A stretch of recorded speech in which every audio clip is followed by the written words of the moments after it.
Welcome to this week's episode of Eye of the Swarm, your deep dive into anything and everything related to Yellowjacket athletics. With the big sound, Matt Johnson, I am Jon Garver, season number 6, episode number 11. Is this number 100 now? Uh-oh. Might be. I'm not the one who keeps track of that. I know. I haven't looked for a while. I know we're coming up on it. Whatever.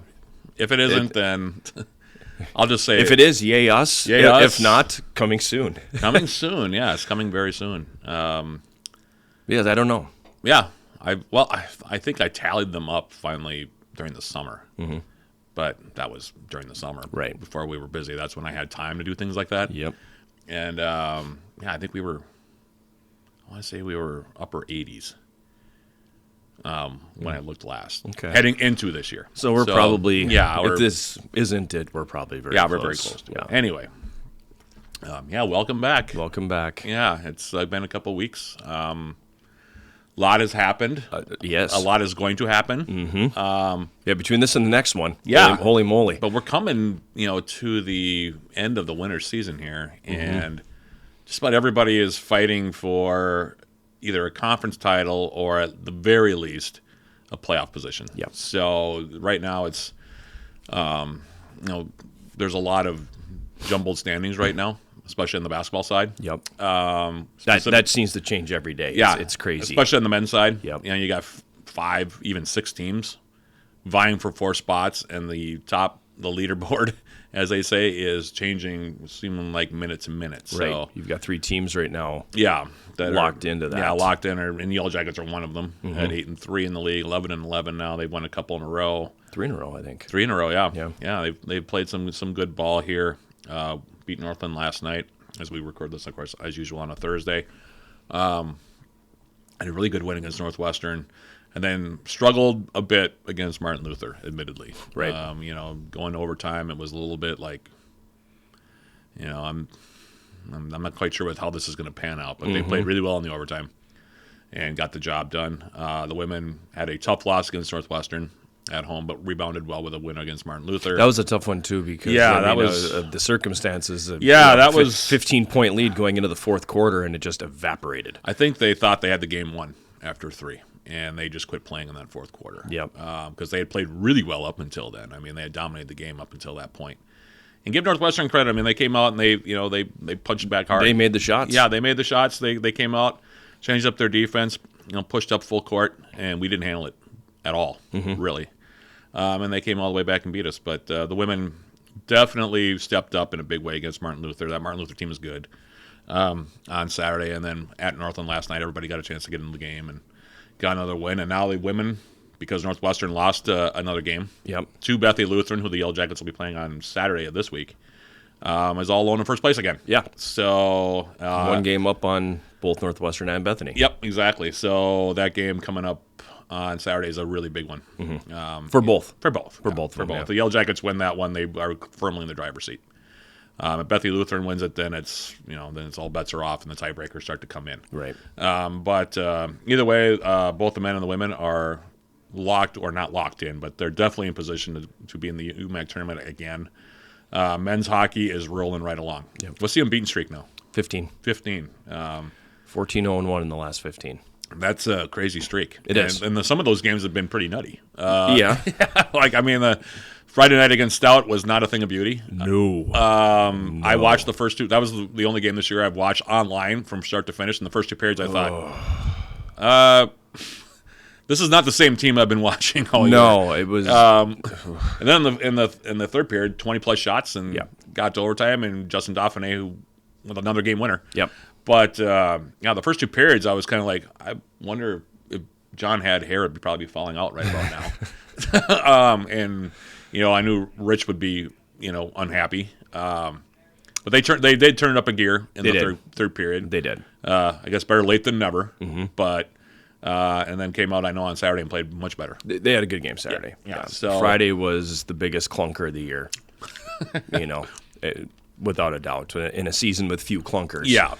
This was the biggest clunker of the year. I in the first period I thought, okay, well maybe they're trying to maybe they have bust legs or something. I don't know. Right. Second period came along and the same things were happening, and I thought, But in my mind, I'm just going, so is this how it ends? Yeah. Is this how your nice unbeaten streak comes to an end? Yeah. With, you can stomach losing a streak like that. Yeah. When you lose a good game to a good team. Yeah. But when you come out and play an absolute clunker like that, yeah. And taking nothing away from Stout, that's a good team too. Yeah. But to play an absolute clunker, it's like you don't want to lose a lengthy streak like this in a game like that. Yeah. Yeah. That was sort of. So I was thrilled to see them actually. They came alive. Finally in the third. wake up in that third period. Yeah, they came alive in the third period. I'll be honest with you, I didn't hold out much hope after 2, but yeah. Yes and no, because you're going, okay, this is a terrible effort so far. Yeah. It's not there. That said, you were down a goal. Yeah. You're one shot away from tying the game. Well, and it wasn't like Stout was lighting us up. No, either. they weren't, but I mean, even we were still at least defending well. Yeah. And so you're one shot away. Yeah. And when they came out in the third and they had the jump again finally, and, Stout didn't have an answer for it.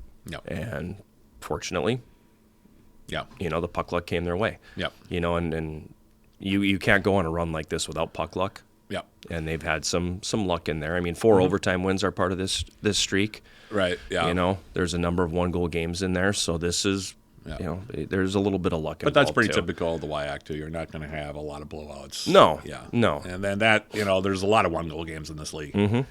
So that's just par for the course. It's just a question of whether you execute and get the job done and score the goal you need to get. And some of this might just be getting the favor returned from last year. Yeah, when might be just nothing went right. Yeah, the karma just kind of circling back around a little bit. Yeah, and that's that was what was for the women's basketball game against Northwestern. That was what was difficult for me, is that they played 3 really good quarters. Yep. And then the fourth quarter was just terrible. Yeah. And then the overtime was bad too. Yeah, at that point it's too hard to get it back at that point. Yeah, exactly. So, but they came out and played much better against Martin Luther. They looked like their same old selves in that game. And then, they've got both basketball teams on with 3 games left. Men's hockey has 2. Women's hockey has 2. I think, isn't it? Yeah, they've got 2. They're off this weekend. Indoor track and field was in River Falls last week. Now they're hosting the Medea this weekend, which is always a big deal for obvious reasons. There's the backstory behind that and everything. Yep.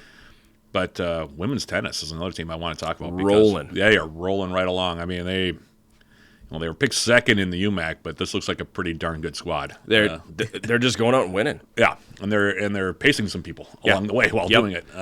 Pasted St. Norbert on Sunday, and that came on the heels of defeating Augustana. Yeah, a good Augustana squad. A good Augustana team, and that was a 4-3. CJ texted me after and said, "What a roller coaster," because they were.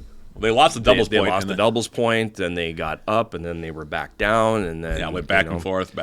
Yeah, and then they get the late win to seal it. Yeah, but and they come out and shut out St. Norbert the next day. What a nice run they're on. Yeah, they've got some big wins, and if you look at their schedule, the teams that they've been beaten are pretty legit. Mm-hmm. So this is a good squad. Men's finally the men got on the winning side too. That was nice to see. They lost a squeaker to Augustana, another good Augustana team, and then came back and kind of put it on Norbert a little bit. Yep. But for the men, I think that was probably a big deal just to get a win. Yeah, and I mean they're playing a really difficult schedule. Yeah. He's not hiding from anybody. No, he really scheduled it out. He scheduled a tough schedule for these guys, and I think they probably understand the method to the madness here a little bit. I don't think this is going to pay dividends later. Yeah, I think that if anything else, it probably feels good to at least get that win, in there, and then, so that's good for them. And the indoor track and field championships are coming up in a couple weeks here. Yeah, and so everybody is playing right down to it. Men's hockey has Stevens Point this weekend. That's 1v2. Yep. Men's basketball, women's basketball are home against Bethany. That is 1v2. Again. Yep. And then women's hockey, is it Northland? They're off this week. They play week. Northland next week. Okay, so they're off this week. They closed probably the need a regular break. season with 2 at Northland, and lost a couple of tough ones against Point last week. They lost a couple close games there, one of them in overtime, and that they have not had an easy stretch here. No. So probably good, just mental health break, if anything else, just get themselves more focused. They've had a difficult stretch. They're coming off a winning streak. I think they had won 5 in a row, and then your reward for that is 3 games against River Falls, the number 1 team in the country. Yeah. than a nationally ranked Eau Claire team who incidentally got pasted by River Falls last weekend, 9-2. Yeah. And then, 2 games against Stevens Point. This is a difficult stretch. Yeah, really tough. Because we talk about the grind that the WIAC is on the men's side. It is on the women's side, too. Oh, yeah, absolutely it is. So, it's been a difficult stretch for them. They know now they're going to be playing in that first-round game. Yep. It's going to be them against Northland. Is it going to be here? Is it going to be there? That's the one question. Yeah, and we'll find that out in a couple of weeks. Yep. And then men's women's tennis are home, quote-unquote home, for the first time this season. They're going to be over in Duluth playing at the Indoor Sports Center because it's really cold outside. Yes. But outdoor tennis would not be fun right now. No, but, if you get a chance on Sunday, because they're playing on Sunday. They're not even playing on Saturday. They're playing on Sunday. So get a chance, head up to the Indoor Tennis Center up in Duluth and watch them play, especially the women. The women are rolling right along, like I said. And the men, playing St. Olaf, that's not going to be an easy match. No, that's going to be St. Olaf is tough. So. Tough one on both sides there. Yep, it's going to be tough. So, but that's what's happening right now with Yellowjacket Athletics. A lot of stuff happening. A lot of 1v2s coming up. So it should be a fun. It's going to be a fun weekend. Yeah, Friday and Saturday are going to be loaded with all kinds of fun stuff. And I would imagine we'll get some clarity on the basketball playoff picture because right now it's clear as mud. Yeah, and the women's side's a little more. Settled, but on the men's side, it is a logjam, and it has been all year long. Yeah, a week ago at this time, it was a 5-way tie. Yeah. So you're sitting there going, one of these 5 teams isn't getting in. Yeah, somebody who's tied for first place right now isn't going to get in. Right. So it's there's a lot to play for, and there's going to be a lot of interesting stuff. But thankfully, it looks like the Yellowjackets are playing their best ball and playing their best hockey at the right time. So. Hopefully we can get some good results, and we'll be talking more about it in a couple weeks here. Yeah. Yeah, we'll have some clarity and some playoff talk and all that because that'll be right in the thick of playoff season that week when we're back on the show. So. But speaking of rolling along, we're going to take a quick break and we'll come back and we'll be joined by Rich McKenna, head coach of the Yellowjacket men's hockey team, along with senior captain Gavin Rasmussen to talk a little bit about this role that this team is on and talk a little bit about the reversal of fortune from last season to this season. Yeah, and it's been pretty drastic. It has been a very dramatic change from a year ago. So we'll have them joining us for the roundtable segment, and that's going to come right after this timeout. You are watching Eye of the Swarm. Find your passion.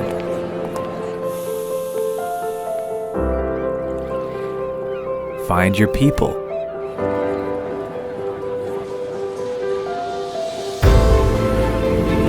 Find your purpose.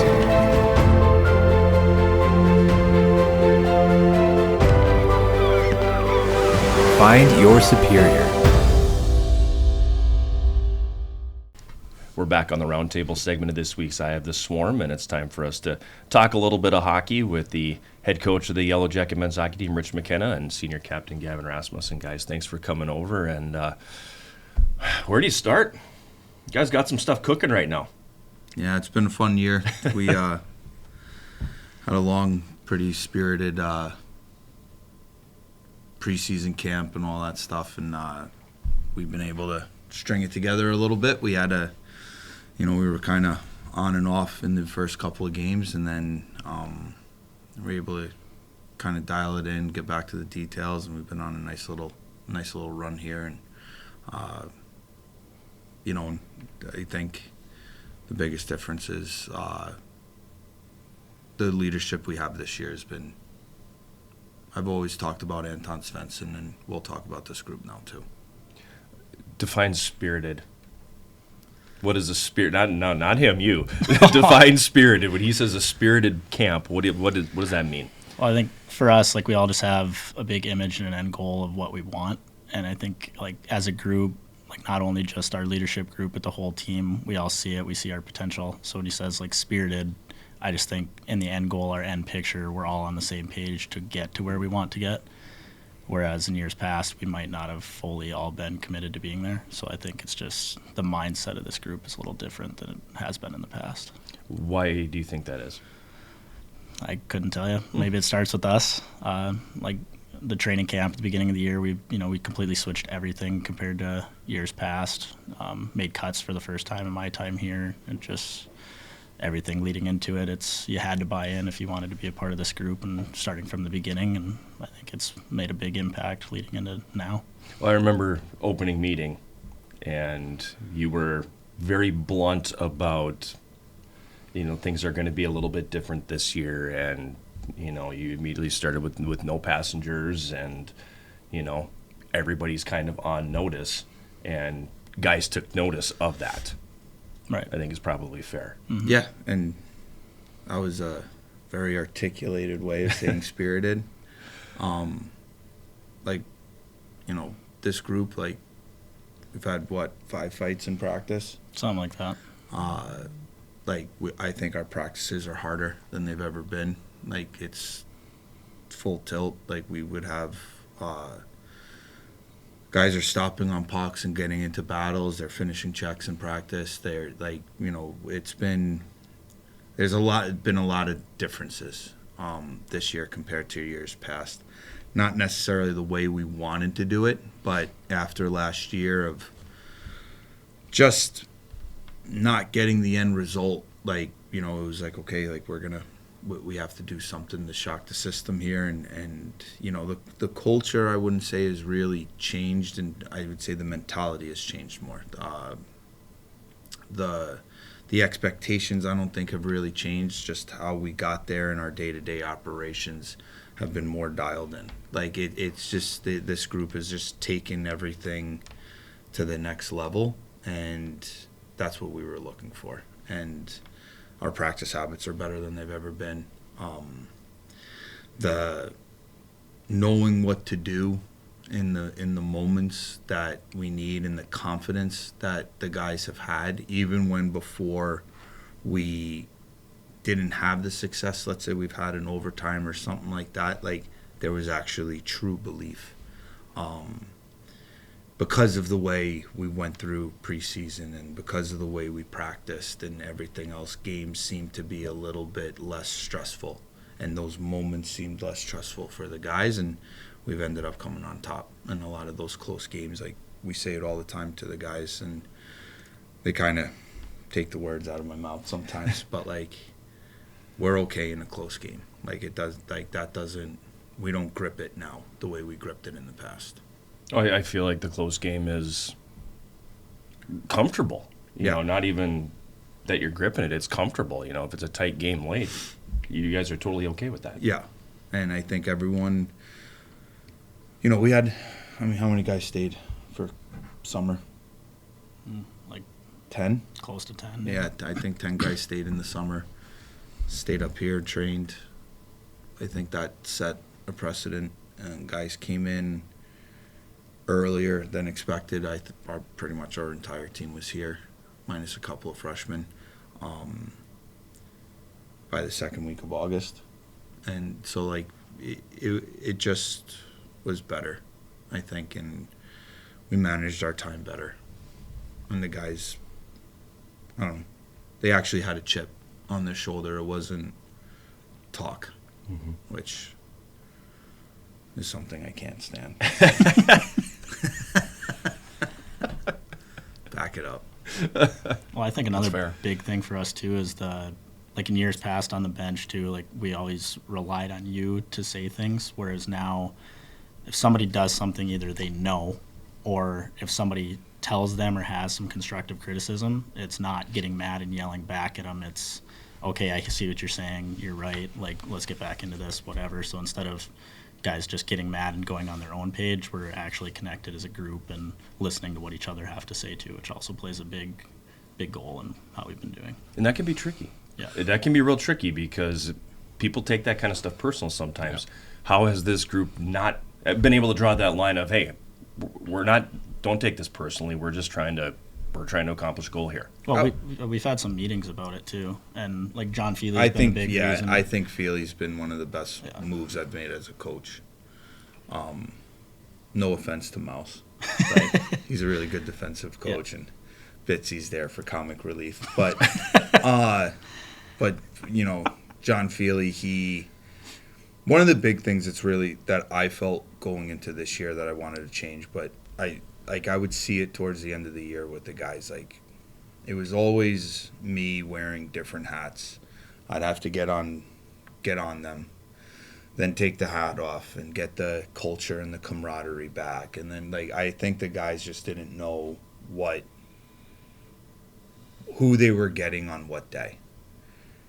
with bringing Jon in, he's done a ton of stuff with leadership and a ton of stuff with the guys, building them up individually, to team building stuff, to how to interact, like conflict and accountability and all those things. And the guys haven't had to light them up on a Saturday, and then on Monday have this happy-go-lucky guy in front of them, and then go into practice and then pound them into the ice. Jon's been able to kind of take that role over, and I think it clears the message from me to the guys. Like, I'm kind of just strictly hockey and managing, like, obviously building relationships with the guys and all that stuff, but I've been able to be more of who I am and not be hard and then soft and then take the hat off and and do all these things. Like, there's clear roles within the coaching staff down to the guys, and I think that's I would say that's probably one of the biggest things, if not the biggest thing, that has helped this team. They know exactly what coach they're getting and what role that coach has, and I've been able to have tough conversations with guys and then not have to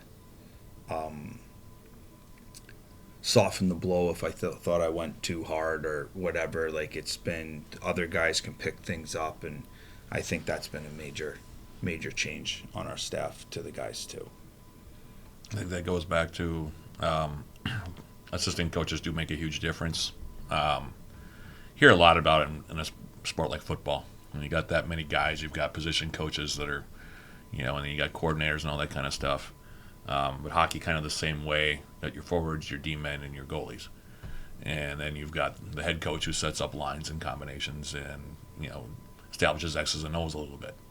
So it's sort of like being the boss of a small corp, if you will, at a certain level, just because different guys have different roles. But, one of the things I've noticed about you guys, and I haven't seen you guys as much this year, I apologize for that, as I have in the past. A lot of third periods. I've seen a lot of third periods this year. But one of the things I've noticed about you guys is that you seem to have that extra gear this year. There's a little bit more intensity from the guys on the ice. I mean, this was something that Jon and I talked about. First game I saw in person was you guys against River Falls here. And, that was, you guys played really well that night. And I looked at the team. I've been around long enough to have seen a lot of UWS men's hockey over the years, and there just seems to be an increase in intensity. And I kind of was, while you were listening to you talk about it, Rich, was sort of the impression I got is that what is happening behind the scenes and off the ice and what people don't see is translating to on the ice on game day. Does that sound like a pretty fair assessment? Is that? I would say that's, the okay. Guys are really taking what we've talked about Monday through Thursday, or video or a drill or whatever, and they're applying it now in the right situations, and it's been good. They've been dialed in. They know, like, this has been a fun week of practice, about 40 minutes. It's awesome. Well, and the other thing is, like, I knew there were going to be changes this year. You and I had talked about it last year, Rich, that you were, I got to shake things up. You and I had a conversation about that right after the end of last year. I remember at baseball, I think, at one of the baseball games. Game manager of the year. Yeah, game manager of the year. Just so everyone But we were knows. just talking about, the season and what went well, what didn't go well, and, the stretch run wasn't very good, so you were looking to make some changes, and it sounds like the guys have been accepting of those changes, and that's the other thing. Especially for guys like Gavin, who've been around for a few years, it's, we're not going to do it the way we've been doing it. This is the way we're going to do it now. And I guess my question for you, Gavin, is how much of a change and how much did you welcome that kind of change, that change in intensity going into this year from previous years? Oh, I think we had to. Yeah. Like, especially after last year, it was like last year was one of the more frustrating years of hockey I've ever had. Like, felt like we were right there in every single game and I've just never seen anything like could it. not find a way to Score get goals. a win, score goals, get a win. Yeah. And so I think not even just myself, but all the returners, we just had the mindset that we needed to change, and whatever way that we needed to do it, we were going to buy in, because what we did last year wasn't gonna do. What was going on couldn't continue. Right. And guys answered the bell. Like, I had a conversation with JD and Rosie, because I thought they were bright spots in last year as freshmen. And I was like, you can't come back and go through a slump. Like, you can't have that sophomore slump. Like, we can't afford it. And look at what they're doing now. So they answered the bell. Reed Stark, I basically asked Reed, are you a hockey player or someone that plays hockey? Because if you come back as someone that plays hockey, it ain't going to work. No. And look at what he's doing. Like, so guys accepted challenges too. We talked about, like Dusty Bergstrom was a real gift to us. And then at points this year, it was like, all right, like I'm watching and I'm like, why? Like, Dusty's really good. Like, he's not producing like he used to produce. But it's because Ryder took his game to the next level. Holmesy took his game to the next level. Like now we have a D-core. Like, Dusty took his game to the next level too. But everybody ramped up just a little bit more. And I think it kind of has bled through. And, we brought in guys, but, the right people are at the top of the scoring for us, and it's not freshmen or, you know what I mean? Like, you have seniors doing it, you have juniors doing it. I think a healthy PD has helped a big time. Watching, I think the guy seeing what he had to go through to get actually ready to play, and then you get guys like Franny and stuff like that are just, Career year. He has over half his career points this year, but it means a little bit more. Like, he's been more disciplined this year, even though he's coming off a suspension. Like, he's like, well, I mean, but he has been more disciplined. Like, there's a lot of positives with this year and the preparation that these guys have put themselves through, and the execution now. They're taking that preparation and they're executing. And there were times last year and years past with other teams that they would fall short on the execution part. Yeah. Like, these guys are succeeding in the execution part, and it's been nice to see the camaraderie after wins and the songs and the dances and getting locked out of the locker room because whatever. And like, that's extra stuff behind the scenes that happens. But other teams in the past, like, we still didn't have that. Like, I truly do feel this team likes to be together. Like, there's really no clicks. There's really no, even if a guy gets on a guy, it doesn't last till Wednesday of the next week. Right. It's over then. And, Feely but the way these guys manage each other and the relationships that they've built, like, that is a big difference. A lot of balance this year, too, it seems like, in the scoring department. I mean, I was looking last year, John and I talked a lot about the struggles you guys had scoring goals, and it was, it wasn't necessary for lack of opportunities. It just weren't finding the back of the net. You talked about how ridiculous the numbers were. Possession numbers, offensive zone time, and, shots. 14 games with one goal or less. Yeah. And so that's why when people come to me and go, did you expect this? Did I expect what I'm seeing right now? No, I did not. Yeah. Maybe you guys did. I didn't anticipate going into the last weekend at 18-3. But I did expect some of this because last year was the anomaly. Last year it was that's what nobody expected, in my mind. So yeah. I'm not totally shocked by this because you knew some of this was there, but the big surprise was last year. I think also, I'm sure Gavin can speak to that. If it was me and I'm, busting my tail every day in practice, I'm going to school, I'm getting my grades in, I'm getting all this on the road with the guys all the time, training in the off season, lifting, all of that. And we're not scoring goals despite the fact that we're getting all these chances. I mean, it wears on you.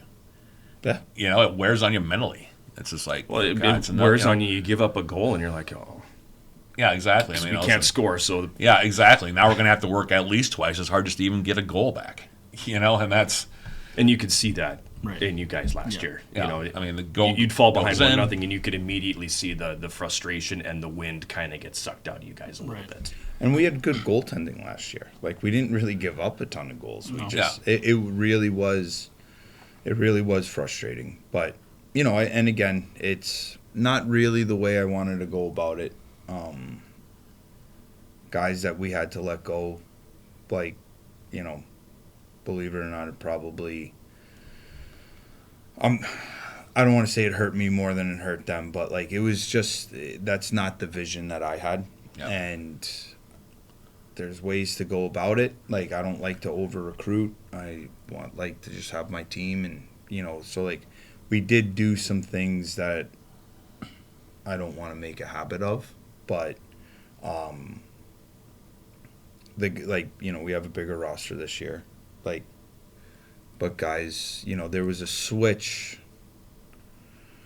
I don't know, what was it, after Codfish? I started talking about it.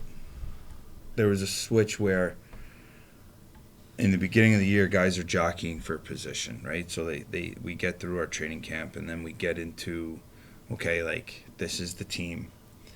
Now I have to establish my role within this team and be like, I can't give an inch because the guy's coming in then.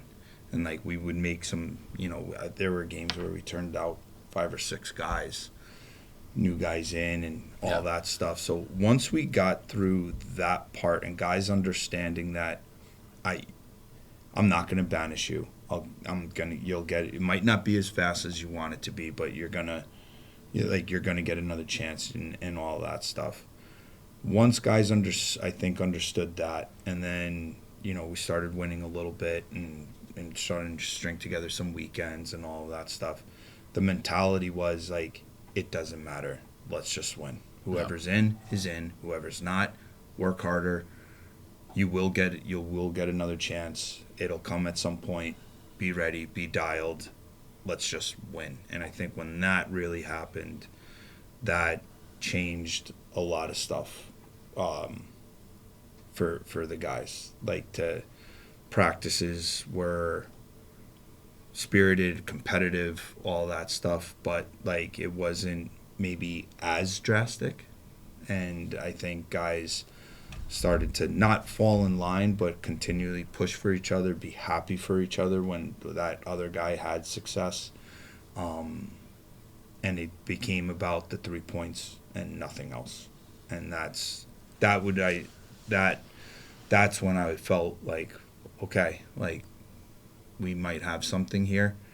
And then the consistency of their execution, of their practices, it was like, okay, and then staying in that day-to-day moment, I thought they've done a fantastic job of that. Like, it's just like, what do we have to get accomplished today? Make sure we do it. We'll deal with it tomorrow, whatever we have to deal with. Also, it seems like you're getting points from the right guys. From the right guy, the guys that you need to score are scoring goals. Like you talked about Reed Stark. Reed Stark came in, had a really good freshman year. Then, had a couple of rocky years there. Now he's having a really good senior year, obviously. And, I mean, you talked about JD earlier. I love watching that kid play. Me too. It seems like every time I look up, it seems like he's not only scoring a goal, he's scoring a big goal, a game winner, something like that in overtime. Like Colin Pedersen, he's got what does he have, the last 2 game winners for us? No. Yeah, he had the one in Eau Claire on Saturday night, and then he had Friday against Stout, didn't he? No, he had the tying goal. Oh, he had the tying goal. But I mean, a big goal nonetheless. Big goal, but like. But Justin had the game winner. But it was, again, those guys are the guys that you need to step up at the right time are doing it. But but we're also getting it from guys like Petey. Like, Petey's never been accused of being a goal scorer. Like Franny, I mean, how many big goals does Franny have for us this year? Mm-hmm. Those first goals that get the guys kind of juiced and ready to go. And, so like the one thing I'm really happy about is our guys that are scoring more, let's say on a more consistent basis or whatever, we don't have guys that score against the teams we don't need to score against and never show up against the teams we need them to show up against. it's balanced throughout, no matter who we're playing, and that's the part that I'm excited about for this team. Like, it could be anybody. We don't have guys that will have 20 points, but they're the 20 most useless points. Yeah, you've ever seen. You know, we have guys that are they're scoring against the teams that we need them to score against. I had a question about some of the freshmen too, because you brought in a good class. I remember you came over to me during the summer and you said, "You know what? I just got a commitment from this Japanese kid," and I kind of sat there for a second. And I thought, we haven't had a Japanese player here since I've been here, and this is 15 years for me now. But Icky, he seems like he's made a big difference too. He's kind of a deceiving player though, isn't he? Because he's so small, but he adds a different look to your team that I've not seen before. He's very dynamic. You know, and I think Icky, you know, I think Icky in years past, what we would get with Icky because of who Icky is. Like, Icky's a really good guy. But he does have a little bit of swagger to him and a little bit of, you know, like when things are going good, everyone knows it's going good for Icky. But then you have guys like Raz that like, put him back in place. And he then gets focused again, and then he scores he'll do something when we need it. Yeah. You know what I mean? Like, where in years past I think Icky Styles would be down the stretch a useless player, where he's not gonna. He's on the ice, but he's not really doing anything. Well, not even that. He's gonna score the goals. He's gonna score the 5th and 6th goal of a game. He's gonna score. You know, he'll have a hat trick against a team that, you know, anyone can have a hat trick against. Icky's producing, like, he's producing in conference against good teams. Yeah. Starkey's producing in conference against good teams. Yeah. Like, that's been the biggest difference. And again, I think Icky, he's having a ton of success his freshman year. I think he'll have more success because of the humbling experiences he's had through the upperclassmen and stuff like that. Like, hey, like, you know, might want to tone it down. Well, that leads me into a little, I guess a quick story. And you were here for that one, John. This was before you guys went down to Eau Claire for that second game, and the women were playing here, and I was getting ready to do that game on. It was a game against River Falls for the women, and I was downstairs, and you guys were stretching in the lobby area. And this is a funny anecdote. Everybody is, doing their paces, doing their warm-ups, getting the sprints and everything. And Icky comes over and he looks over at the table and he sees Chuck-a-Puck. And he's looking, and the other guys are still doing their stretches and everything. And I don't know if it was you, Raz, or somebody else, but somebody said, "Hey, Icky, we got a game." And all of a sudden he was, he gets distracted very easily. And then after the stretches were over, then he came over and he was like, "Oh, Chuck-a-Puck." And he came a look, but it was a very funny moment. And that's kind of like, I was thinking about that as you said, sometimes you just need to keep him on the straight and narrow a little bit. And it's not in a bad way. Yeah, no. It's not in a negative way, but it's like a puppy. Yeah, exactly. He came over and he stood there for a second, the guys are going through, and he was like he literally was quizzically looking at the Chuck-a-Puck table. And all of a sudden, then he came over to talk to me after that, because Icky and I have gotten to know each other a little bit. But it was pretty funny that I heard, I don't know, like I said, Raz, if it was you or somebody else said, "Hey, Icky, man, we got a game today." And then all of a sudden he was like, yeah. But that's Icky, right? Like that's Icky. He's our puppy. But he's interesting because he's sort of, like I said, he's deceiving because he's so, he's 5'5". And, but he skates really well. It seems like he adds a little bit of flair to your game. Very dynamic. Yeah. And seems to understand it, too. Understand what word positioning he needs to be on the ice.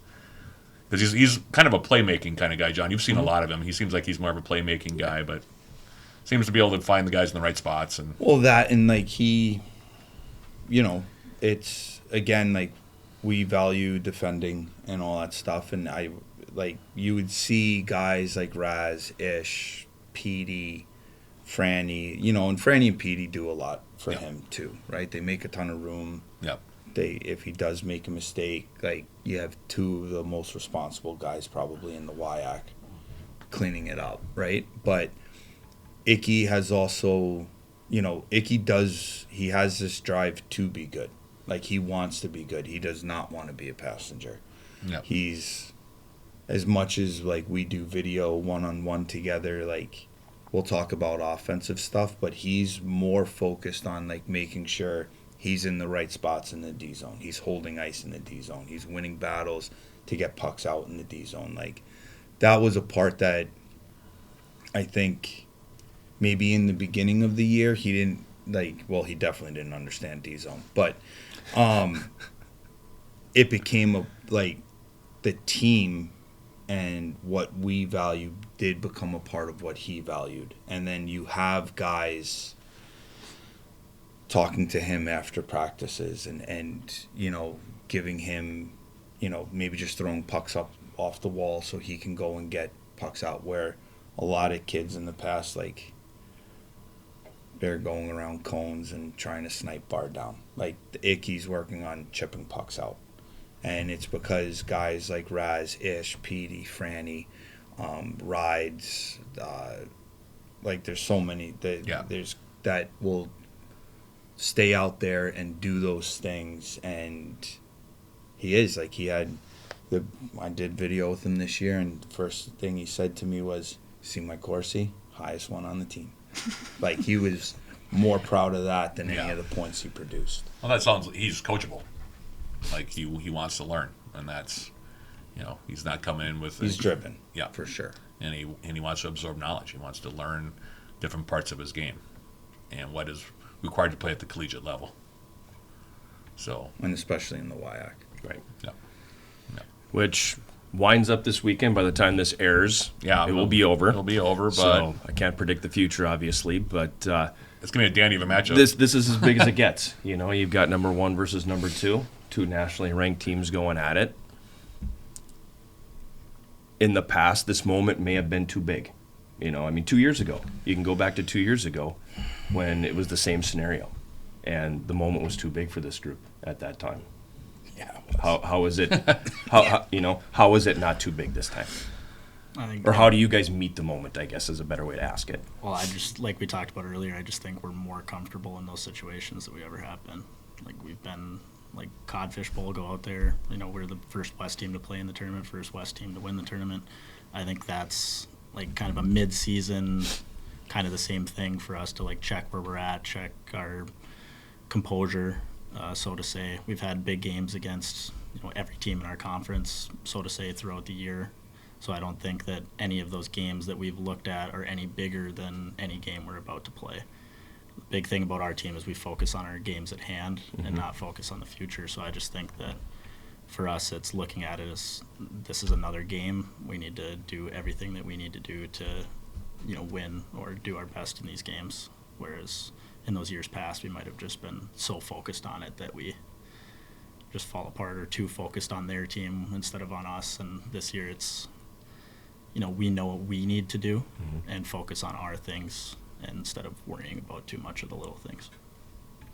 That's a good answer. That's a good answer. Well, I've always kind of held on to the tenet that when you have upperclassmen like you, Gavin, like Reed Stark, like, Dusty Bergstrom and some of the other guys, Colin Pedersen, guys that have been around and have played a lot of hockey and played a lot of collegiate minutes, that veteran leadership and that all of that time helps in big moments, because guys aren't going to go in there with this kind of like deer in the headlights look now.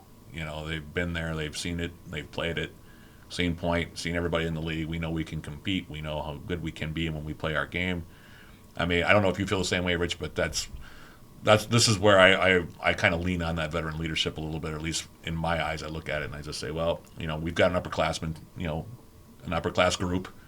You've got 3 goalies that have played a lot of minutes. They're all 3 very reliable in the back. You've got, a lot of returners on the back line. The forwards are producing. And a lot of those guys, like you said, are the right guys. They're the upperclassmen that have been there. So, yeah, no, like, I feel we're in a good spot. We're built from the net out.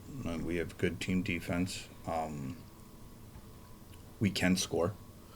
we scored 2 goals last year. We're almost doubling that this year, 3 point something. It is a race to 3 for us because, I would say, the last time we played point was probably the last time we gave up more than 3. Mm-hmm. And in all honesty, I thought we never got off the bus until the 3rd period. Every weekend has been the biggest weekend of the season, it kind of feels like for us, because of the way the guys' mentality is like, what's the task at hand? I think, also that I don't think the guys are worried about the moment. I think the guys are more worried about doing their job. And I think that's been really big for us this year. And again, it's, Point is a good team. Like, let's just call it what it is. That where they have strengths, we could possibly have a weakness. But where we have strengths, they could have the weakness. Like, it's a good matchup. They've been 1 or 2 since I've been in the league. And quite frankly, I think our guys are like, all right, it's our time now, and we gotta go out and do it. And it'll be interesting to see. I'm really excited for it, because I think we've had a good week of practice. Guys aren't even really talking about point, though, which is, in years past, I think guys, like when we were going in that's his sophomore year. Yeah, we've been right? his sophomore year. Guys like, we just need to do this. It was just like, we just need to do this. Whereas the guys are like, all right, let's go. I would take this team against anybody, anywhere, and because if this team shows up, I put my money on this team. It's they have the right mentality, and they're simple, and it makes life pretty fun to come to Westman every day. So yeah, I'm excited for this weekend. I think it's going to be an awesome matchup. The tail of the tape or whatever, it will be. It's fun, and I think we just need to stay humble. And I think we've had some humblings in the last, that Eau Claire weekend. Eau Claire, not to bring up other teams, they're probably going through what we went through last year. They're going through it this year. Eau Claire's a good team. They're a very good team. Stout, Friday night, I introduced Raz to his new teammates in between the 2nd and 3rd. And then Raz cleaned up my intermission speech for me. And we came out and won the game. And then on Saturday was a totally different team. We had more shots in the first 3 minutes of the game than we had through 40 minutes on Friday. So the one thing I'll say about this team, every time we've challenged them, they've answered. So here's our challenge. Let's just do what we do. That's fair. Mm-hmm. Final thoughts? I'm hoping to be there on Saturday night. I won't be there on Friday, but I will be keeping a close eye on it. I hope that there's a big crowd, because this team deserves it. And it's a big series, kind of harkening back to days of past. So, yeah, I'm thinking it'll be fun, and I'm looking forward to seeing it. Like I said, see what the results are. Certainly I have confidence in you guys just based on how you've been playing. But it's gonna be an interesting weekend because Point's gonna come here guns blazing too. So, it's gonna be should be fun. Should be a fun 120 minutes of hockey between the Friday and Saturday. And if it has to be more than 120, they're good there too. Yeah, they've done well in the extra sessions. No problem with the OT. Yeah, no problem with the OTs. So, but yeah, I feel kind of bad that I haven't seen you guys play as much as I have in the past. But you're busy. Yeah, and the scheduling's been weird this year. But I will definitely try to be there on Saturday because I want to see this team play at least one more time in person. Because I had a lot of fun watching you guys against River Falls, and those third periods have been fun to watch too. So, absolutely, John. This is more your wheelhouse than mine. So, I'm just along for the ride. Calling He it gives like, us motivation. calling it like I see it. Garves does give us motivation, though. Come in the locker room and let him. No, I don't even do that. You don't even do that. Just My mere existence motivates them, I guess. Gavin, is that true? The optimism that pours out of John Yeah. does give the guys a little bit extra. There you go. There you go. And stop by and get some of his chocolates. Like, just stop by his office. Yeah, grab some rob the chocolate dish. He'll make a meal out of it. Exactly. So, other than that, no, it should be fun. It should be fun. Should be a good weekend at Westman Arena, and we're excited to, have that showdown, 1 versus 2 nationally ranked teams, as good as it gets. Yep. Last weekend of the year. This is what you hope for, beginning of the year, is our weekends like this, and I'm looking forward, like I said, to seeing it. I want to thank Coach McKenna and Gavin Rasmussen from the Yellowjacket men's hockey team for stopping by. For the Big Sound Matt Johnson, I am Jon Garver, and this has been Eye of the Swarm.